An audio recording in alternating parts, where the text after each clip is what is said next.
Il punto di partenza è sempre come scegliere un bonsai, naturalmente, no? E poi parleremo anche del rinvaso.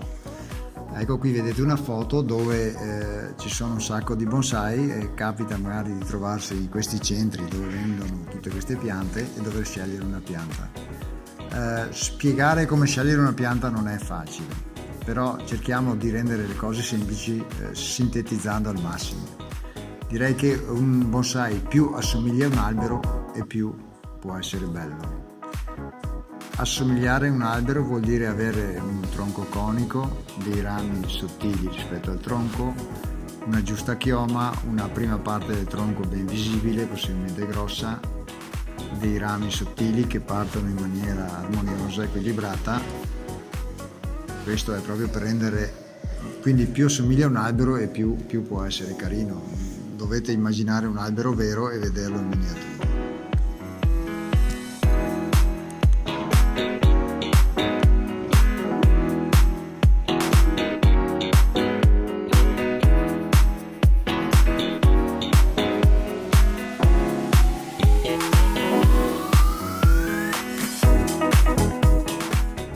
La migliore conferma di aver scelto un buon bonsai è il fatto che ti dia un'emozione. Per scegliere bisogna innamorarsi della pianta, bisogna vedere che ti piace, sentire un brivido.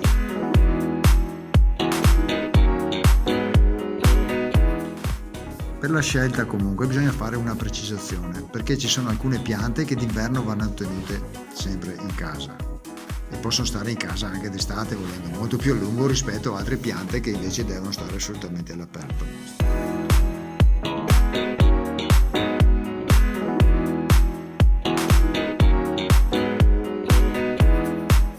Le piante autoctone, quelle delle nostre zone, sono abituate al nostro clima, quindi sopportano benissimo l'inverno. Invece le piante di importazione quasi sempre sono piante tropicali o subtropicali che non sopportano l'inverno, quindi vanno tenute in casa al caldo, ma sono anche più delicate, più difficili da coltivare perché è difficile avere il giusto ambiente dentro casa con la giusta umidità e la giusta luce.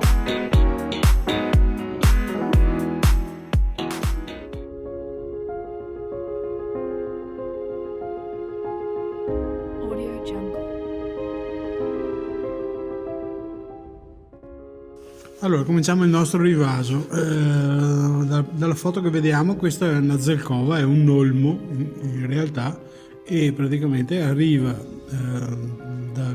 di importazione e ci troviamo molto spesso, anzi quasi sempre, anzi sempre, con un terriccio che non è adatto alla coltivazione della nostra pianta.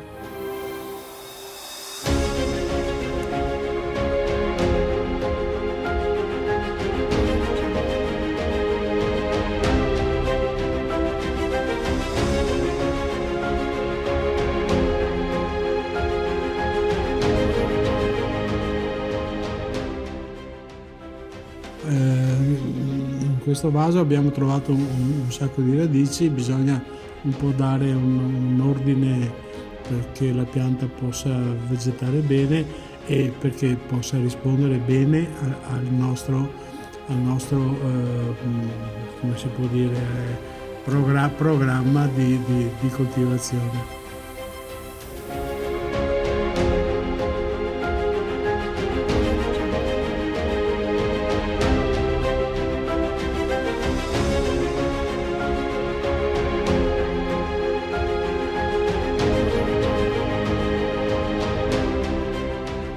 Scelta del vaso, qua abbiamo 2 o 3 opzioni e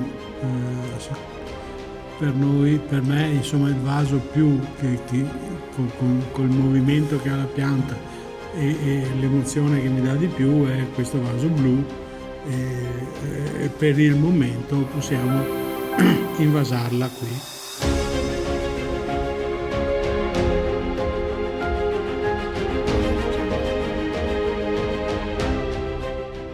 La preparazione del vaso, bisogna mettere delle retine un po' perché ci sono dei fori molto grandi anche nei vasi piccoli, perché l'acqua deve scorrere molto bene, perché non ci deve essere ristagno di acqua. Allora ci sono delle retine da mettere e lo vediamo anche nella prossima foto, come sistemarle, e praticamente la preparazione è questa.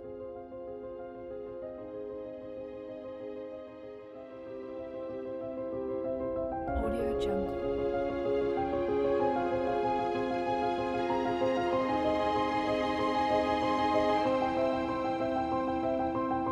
Audio Jungle.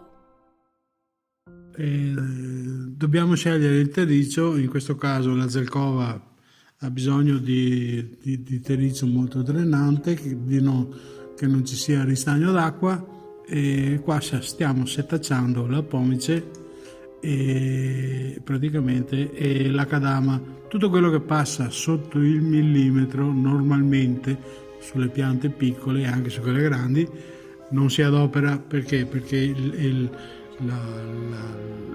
praticamente fa ristagno d'acqua. È un problema quando l'acqua non filtra bene attraverso il terriccio che noi mettiamo, è un problema per la pianta.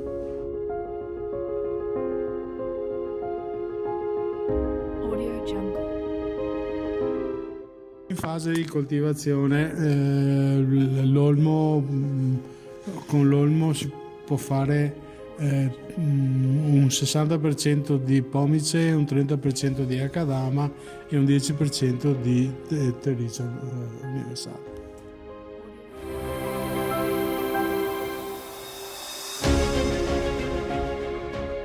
Allora, per la sistemazione della piantina nel vaso bisogna posizionarla in maniera che risulti gradevole e piacevole alla vista, sistemandola in modo da non danneggiare le radici, creandole un po' di substrato sotto e praticamente dopo normalmente va fissata, legata al vaso, praticamente, perché non si devono rompere i capillari delle radici se si muove il vasetto con la pianta, perché si rompono e praticamente non funziona.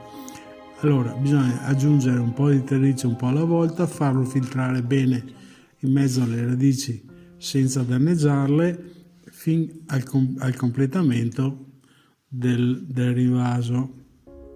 Audio Jungle.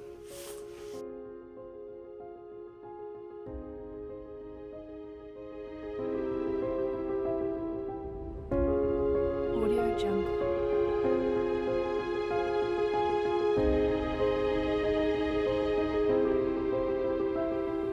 Completa la funzione bagnando delicatamente senza che tutto il terriccio che abbiamo messo sul vasetto si disperda, e praticamente bagnando tutto il palo radicale molto bene finché l'acqua esce pulita dai buchi praticamente del vasetto.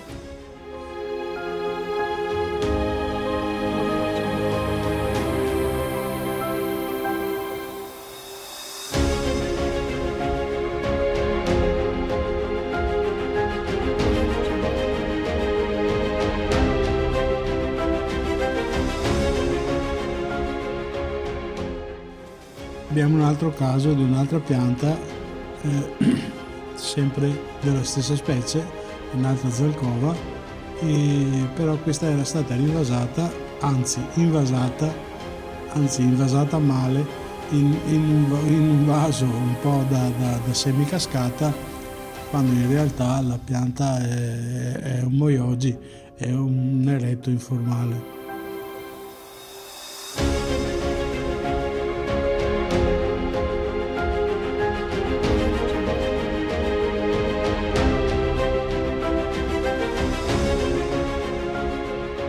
qui abbiamo un sacco di radici e bisogna però con tre tipologie diverse di terreno. Una è fanghiglia, un'altra è torba pura e un'altra è una cosa innominabile.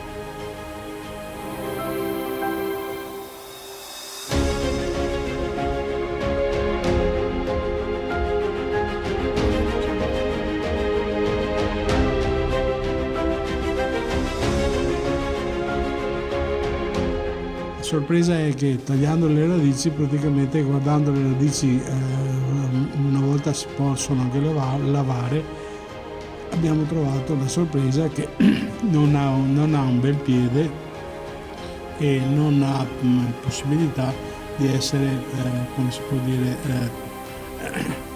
guardata come futuro bonsai. Perciò questa è una pianta che guardando bene le radici andrà sicuramente lavorata e sicuramente margottata per poter avere un risultato decente. Audio Jungle.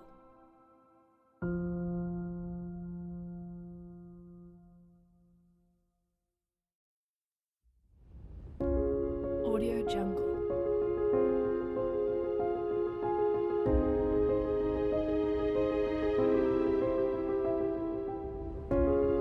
Audio Jungle.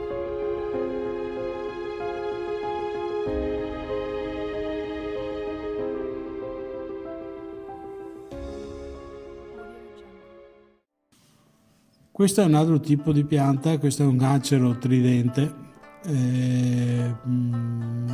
da rivasare. Quando si deve rivasare una pianta? La pianta si deve rivasare quando il vaso praticamente non contiene più le radici, perché la pianta nella sua vigoria ne ha fatte troppe e facendo troppe radici la pianta non riesce più a vegetare nella maniera ottimale.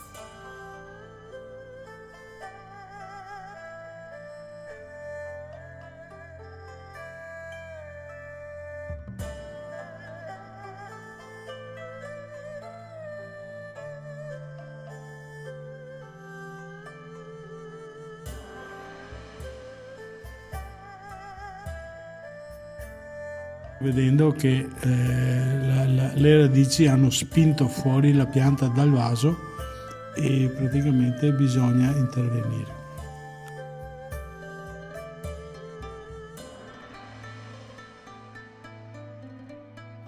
Notate che questa pianta in un anno ha fatto tutte queste radici. L'acero burgeriano o acero tridente ha una capacità incredibile di volontà di vivere.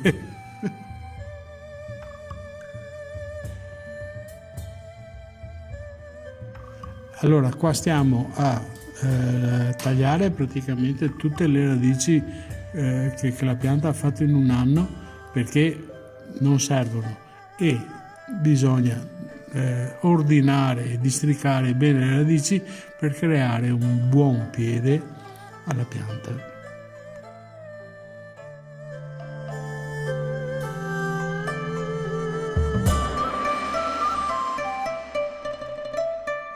Questa è una pianta che è stata regolata di radici e abbiamo una buona distribuzione, abbiamo un buon nebbari, abbiamo un buon pane radicale e sulla via di diventare magari una bella pianta fra qualche decina d'anni.